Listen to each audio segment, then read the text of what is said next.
Assalamualaikum warahmatullahi wabarakatuh. Perkenalkan, nama aku Adinda Najwa Ali dengan NIM C2401221061 dari kelompok 3A Praktikum Fisiologi Hewan Air dan asprak mejanya Kak Berlian. Di sini saya akan menerangkan mengenai infografis yang sudah saya buat mengenai materi minggu praktikum fisiologi hewan air minggu ke-13, yakni laju pengosongan isi lambung dan pencernaan pakan secara in vitro. Yang pertama ada pengertian dari laju pengosongan isi lambung. Laju pengosongan isi lambung merupakan kecepatan proses makanan dan cairan keluar dari lambung ke usus halus melalui gerakan otot peristaltik. Adapun pencernaan pakan secara in vitro adalah metode laboratorium untuk mempelajari pencernaan ikan dalam lingkungan buatan yang terkendali tanpa menggunakan ikan hidup secara langsung. Di sini faktor yang mempengaruhi laju pengosongan isi lambung yakni suhu, salinitas, oksigen yang terlarut, dan juga kandungan nutrien pada pakan. Untuk laju pengosongan isi lambung sendiri, saya mengambil studi kasus dari jurnal yang berjudul Laju Pengosongan Isi Lambung Ikan Kerapu. Alat dan bahan yang digunakan yakni 50 ekor ikan kerapu, pelet, alat bedah untuk membedah, dan stopwatch untuk menghitung waktunya. Hasil yang didapatkan dari penelitian tersebut yakni lama dari waktu dari pengosongan isi perut, yakni 28 jam. Selanjutnya ada rata-rata total laju kecepatan pengosongan lambung bernilai 2,9% per jam. Adapun ada poin-poin seperti hubungan antara bobot material isi lambung, bobot lambung, dan ISC atau indeks stomach content. Semakin banyak makanan yang dimakan oleh ikan, maka semakin tinggi juga ISC-nya. Namun, seiring waktu ISC akan menurun karena penurunan bobot materi dalam lambung akibat proses pencernaan dan penyerapan nutrisi oleh usus itu sendiri. Adapun ada lagi poin perbedaan perlakuan ukuran ikan dan suhu yang berbeda.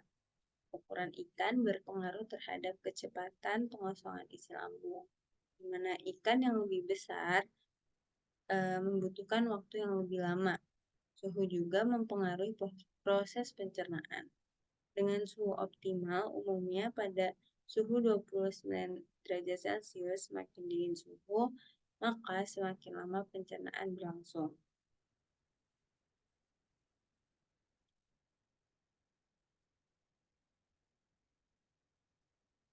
Sedangkan untuk pencernaan makan secara in vitro, aku ngambil studi kasus dari jurnal yang berjudul Penentuan Daya Cerna Protein in vitro ikan bawal Colosoma macroponum pada umur panen berbeda. Alat dan bahan yang digunakan yakni ikan bawal dengan ukuran yang berbeda, ikan bawal besar, ikan bawal sedang, dan ikan bawal kecil. Selanjutnya ada aquades, ada cairan reaksi, ada spektrofotometer, vortex, dan juga sentrif. Hasil yang didapatkan yakni nilai kecernaan 100%, ukuran yang lebih besar memiliki daya cerna protein lebih tinggi. Makin rendah pH, maka daya cerna protein akan lebih tinggi. Cukup sekian pemaparan. Oh, ada lagi. Ini lupa dijelasin.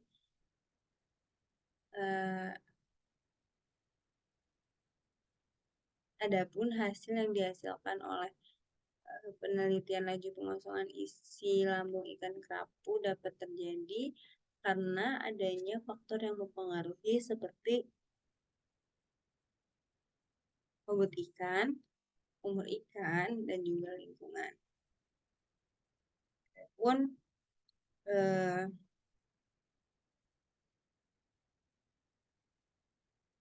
sedikit tambahan untuk ISC sendiri memiliki rumus WSC per WB kali 100.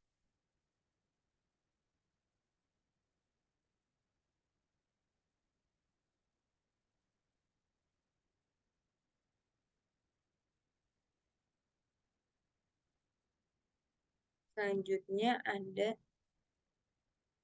tambahan materi dari pencernaan pakan in vitro.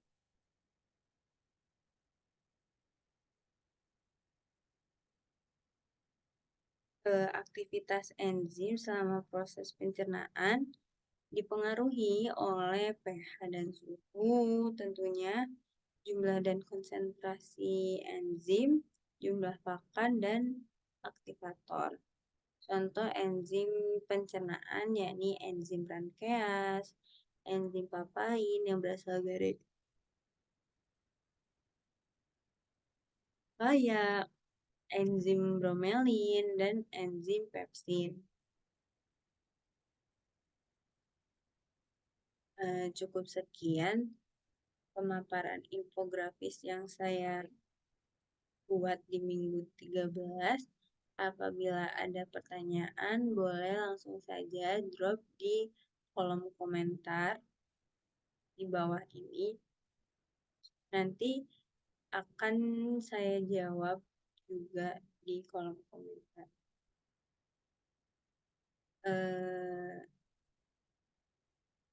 Jangan lupa like, comment, and subscribe. Jangan like, comment, and views. Terima kasih. Wassalamualaikum warahmatullahi wabarakatuh.